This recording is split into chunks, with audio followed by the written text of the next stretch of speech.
Իրականում ձեզ մի բան կասեմ։ Երբ դժվարություններ եք ունենում, պետք է շնորհակալ լինեք Աստծուց այդ դժվարության մեջ։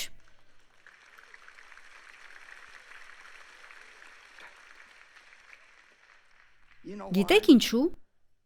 Որովհետև Աստվածաշունչը հստակ ասում է, որ մենք աճում ենք դժվար ժամանակներում։ Հոգևոր աճի յուրաքանչյուր աստիճան դուք ձեռք եք բերել ոչ թե հեշտ ժամանակներում, այլ այն ժամանակ, երբ բացի Աստծուց ոչինչ չեք ունեցել, եւ ստիպված եք եղել որոշում կայացնել՝ ես պիտի անցնեմ սրա միջով, այլապես կլինեմ ոստ, առանց արմատների կգայթակղվեմ, որովհետև մի փոքր դժվարության մեջ եմ, կմեղադրեմ Աստծուն, կդադարեմ եկեղեցի հաճախելուց, կբարկանամ, որովհետև Աստված չտվեց իմ ուզածը, Աստված իմ, եթե դուք այսօր այստեղ եք եւ բարկացած եք Աստծո վրա, նույնիսկ մի փոքր խնդրում եմ, ազատվեք դրանից, ինչու բարկանալ այն միակ անձնավորության վրա, որը կարող է օգնել ձեզ։